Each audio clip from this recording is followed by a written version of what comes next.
Big Boss Malayalam season 6 latest ആയിട്ടുള്ള ഒരു promo വന്നിട്ടുണ്ട്. പ്രൊമോയിൽ ഹൈലൈറ്റ് ചെയ്ത് കാണിക്കുന്നത് ജിൻഡോയുടെ ക്യാപ്റ്റൻസിയെ കുറിച്ച്.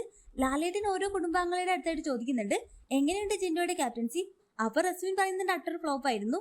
സായി പറയുന്നത് അത്ര ഫ്ലോപ്പ് ആയിട്ട് എനിക്ക് തോന്നിയിട്ടില്ല. എന്നാൽ അപ്സരയും ശ്രീരേഖയും എല്ലാം പറയുന്നു വളരെ മോശമായിരുന്നു. ഒരു പക്ഷേ ഈ ആഴ്ച ജിൻഡോയുടെ ക്യാപ്റ്റൻസി എല്ലാം മോശമാണെന്ന് പറയാൻ കാരണം ജിൻഡോ കൂടുതലും പവർ ടീമിന്റെ കൂടെ നിന്നുകൊണ്ടാണ് മാക്സിമം എല്ലാവർക്കും അവിടെ പണി കൊടുത്തത്. ഇനി ഒരിക്കലും ജിൻഡോയെ ക്യാപ്റ്റൻ ആക്കരുതെന്നെല്ലാം ജാസ്മിൻ ഉൾപ്പെടെ പലരും പറഞ്ഞു കഴിഞ്ഞു. കാരണം അവർക്കെല്ലാം എട്ടിന്റെ പണി തന്നെ ജിൻഡോയുടെ കയ്യിൽ നിന്ന് കിട്ടിയിട്ടുണ്ട്. അങ്ങനെ അർജുൻ പറയുന്നത് ജിൻഡോ പവർ ടീമിന്റെ ഒരു പാവയായിരുന്നു. അവര് പറയുന്ന പോലെയാണ് ജിൻഡോ അവിടെ ഓരോ കാര്യങ്ങളും ചെയ്യുന്നതെന്നെല്ലാം അർജുൻ അവിടെ മെൻഷൻ ചെയ്യുന്നു. എന്നാൽ നോറ പറയുന്നത് ജിൻഡോ ആണ് ഇവിടെ ഏറ്റവും അധികം പ്രശ്നം ഉണ്ടാക്കിയത്. ഒരു ക്യാപ്റ്റൻ പ്രശ്നങ്ങളെല്ലാം തീർക്കുന്നതിന് പകരം പ്രശ്നങ്ങൾ ഉണ്ടാക്കിയെന്ന രീതിയിലാണ് നോറ അവിടെ ജിൻഡോയുടെ ക്യാപ്റ്റൻസിയെ മെൻഷൻ ചെയ്യുന്നത്.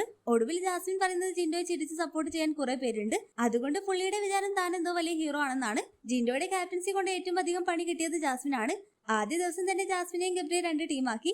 അതുകൊണ്ടൊക്കെ തന്നെ ജാസ്മിന് ജിൻഡോയുടെ ക്യാപ്റ്റൻസിയെ കുറിച്ച് ഒരുപാട് പറയാനുണ്ടാകും. അവസാനം ലാലേട്ടൻ ചോദിക്കുന്നു ജിൻഡോ പവർ ടീമിന്റെ പാവയാണെന്ന്. തോന്നുന്നവരോടെല്ലാം കൈപ്പൊക്കാൻ പറയുന്ന ലാലേട്ടനെ കാണിച്ചുകൊണ്ടാണ് പ്രൊമോ അവസാനിക്കുന്നത്. ഭൂരിഭാഗം ആളുകൾക്കും അവിടെ ജിൻഡോയുടെ ക്യാപ്റ്റൻസി ഇഷ്ടമായിട്ടില്ല. എല്ലാം നമുക്ക് കാത്തിരുന്ന് കാണാം. കൂടുതൽ ലൈവ് അപ്ഡേഷൻ ചാനലിൽ ഉണ്ടാകും. ആദ്യമായി കാണുന്ന പ്രേക്ഷകർ യൂട്യൂബ് ചാനൽ സബ്സ്ക്രൈബ് ചെയ്യാൻ മറക്കേണ്ട.